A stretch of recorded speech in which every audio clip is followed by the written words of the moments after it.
are some of the most revolutionary notes in the whole history of music. The climax of the sacrificial dance from the Rite of Spring.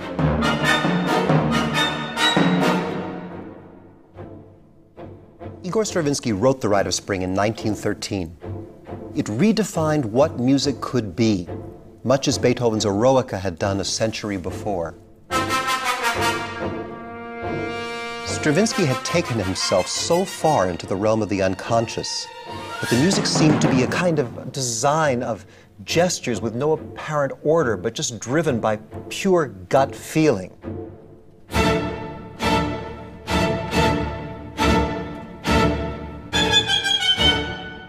What makes this piece stand apart from anything written before is the rawness. It's refined, but it's savage. It's so primitive and so earthy.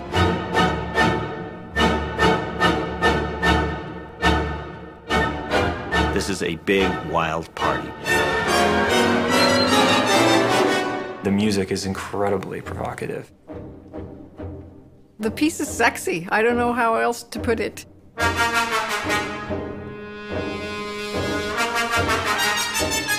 It's a lot like rock and roll.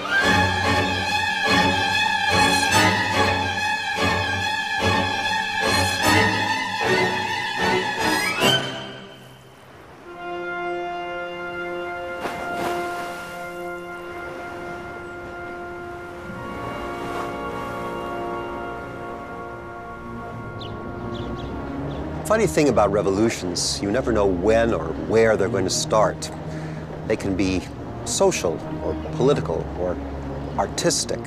And very often it's these artistic or cultural revolutions, revolutions in taste really, that seem to predict other violent changes in society. That's exactly the case with the Rite of Spring.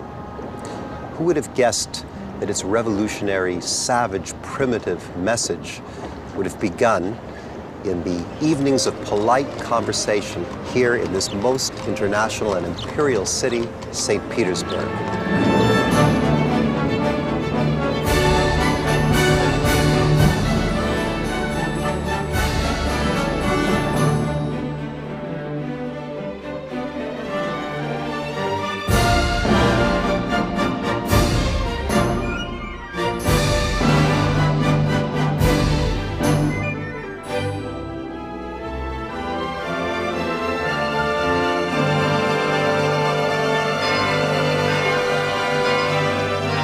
Now, in St. Petersburg at this time, there was an unusual situation in that everything that was in fashion seemed not to be Russian.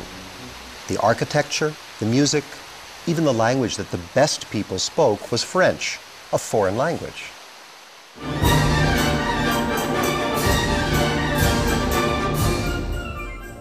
But there were artists of all kinds in Russia who rebelled against this dependence on European ideas.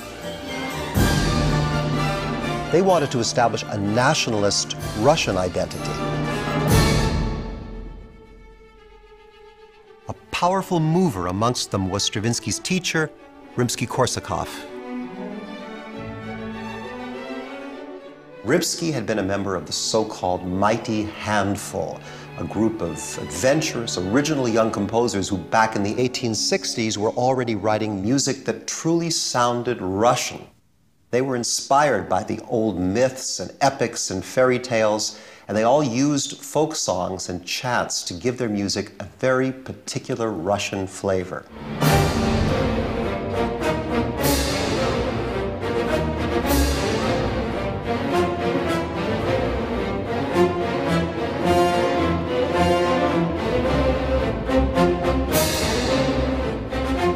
Rimsky was a generous man, and he spent a lot of time editing and thus rescuing works by his original but less disciplined colleagues. And he was a devoted teacher. Perhaps the most important thing he gave to his student Igor Stravinsky was the impeccable clarity of his methods. Every week, Rimsky hosted a musical evening here in his apartment. The elite of the day gathered to play and listen to the very latest in new music.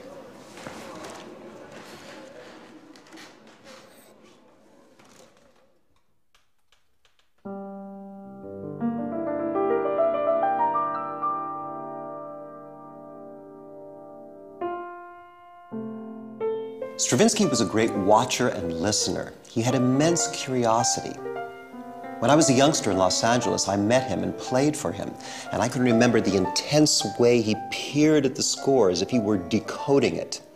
And when he wasn't listening to music, he might sit and make motions with his fingers as if he were playing a phantom piano. It was clear that lots of his musical ideas were coming to him through his fingers.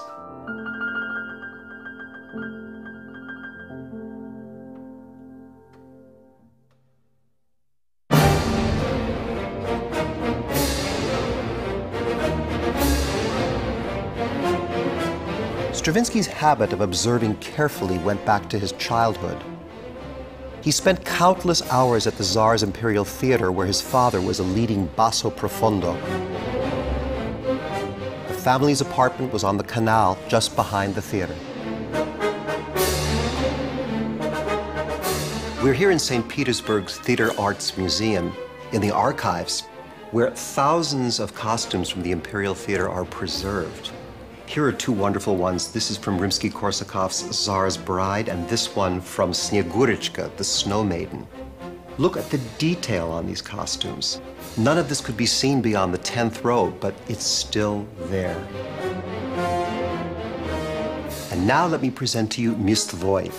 This is a very special costume because it was worn by Stravinsky's father, Fyodor, in Rimsky-Korsakov's visionary opera, Mlada. Composers like Rimsky-Korsakov provided the lushly orchestrated music that served as the soundtrack for these lavish operas and ballets. He was one of an army of composers, musicians, singers, dancers, costume designers, architects, all working to present astonishing, amazing spectacles. But the Imperial Theater could bog down in bureaucracy, favoritism, and intrigue. A successful new production was repeated again and again and was copied and cloned until it became a kind of cliché. This was immensely frustrating to the most creative and ambitious personalities of the day, including Sergei Diaghilev. Diaghilev was a high-handed venture aesthete with great energy and vision. He believed totally in the artistic future of all things authentically Russian. Accomplishing this in snobby Italian and French-obsessed St. Petersburg was no easy task. So he began to look elsewhere for a place to create Russia's artistic future. Ironically, he found it in Paris.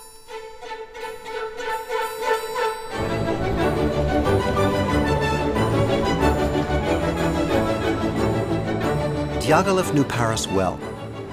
He knew that just as Russian audiences were obsessed with all things European, Paris was fertile ground for all things Russian. That made Paris the perfect place for Diaghilev's revolutionary Ballet Russe.